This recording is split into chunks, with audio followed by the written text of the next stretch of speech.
नमस्कार, आप देख रहे हैं बिहारी टॉप और मैं हूं खुशी उपाध्याय। कोलकाता के आरजी मेडिकल कॉलेज में 8 और 9 अगस्त को ट्रेनी डॉक्टर के साथ दुष्कर्म कर उनकी हत्या कर दी गई थी, जिसके बाद पूरे देश में बवाल मच गया था। पूरे देश में ही डॉक्टरों ने प्रदर्शन भी किया था। आपको बता दें कि डॉक्टरों के प्रदर्शन के बाद राजनीति भी प्रदर्शन हुई, जिसके बाद ममता बनर्जी का एक बयान सामने आया। उन्होंने कहा कि इस बयान में उन्होंने कहा कि जो रेप के अपराध है, राज्य में रेप के अपराध के खिलाफ वो सख्त कानून लेके आएंगे। जिसके बाद आज मंगलवार है और आज पश्चिम बंगाल के विधानसभा में एंटी रेप का बिल भी पास कर दिया गया है। आपको बताते चले कि इस नए कानून में रेप की जो जांच है वो 36 दिन में पूरी करनी होगी।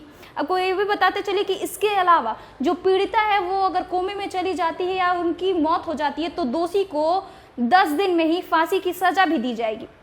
आपको बताते चलिए कि जो एंटी रेप का बिल है उसका पूरा नाम अपराजिता महिला और बाल विधेयक है, वहीं पश्चिम बंगाल आपराधिक कानून संशोधन भी है। इसके अलावा राज्य सरकार ने इस बिल को पेश करने के लिए 2 सितंबर को 2 दिन के लिए सत्र भी बुलाया था, जिसके बाद कानून मंत्री मलय घटक ने इस बिल को पेश किया विधानसभा में। आपको ये भी बताते चले कि आखिर जो बिल पेश किया गया है इसका मकसद क्या है। तो आपको बता दें कि इसका जो मकसद है वो West Bengal criminal law and amendment bill में बदलाव कर रेप और यौन शोषण के मामले में महिला और बच्चों को सुरक्षा बढ़ाना है। अब आप ये सोच रहे हैं कि आखिर इस में दोषी को फांसी की सज़ा कब मिल सकती है।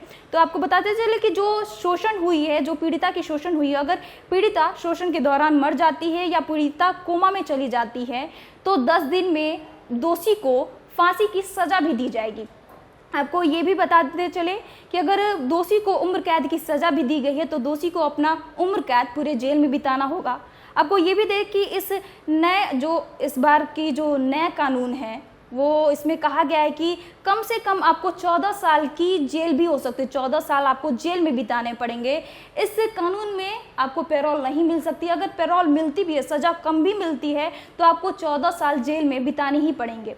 अगर इस बिल में कहा जाए कि इस जांच को कितने दिन के अंदर पूरा किया जा सकता है, तो आपको बताते चले कि 21 दिन के भीतर आपको जांच पूरी करनी पड़ेगी। वहीं आप इस जांच को 15 दिन आगे भी बढ़ा सकते हैं। लेकिन इस पूरे मामले में, इस पूरे जांच में तो कौन इसमें हेड रहेंगे, तो आपको ये भी बताते चले कि इसमें पूरे जांच में सुपरिटेंडेंट ऑफ पुलिस रहेंगे, जो इस पूरे जांच को देखेंगे, पूरे जांच को समझेंगे।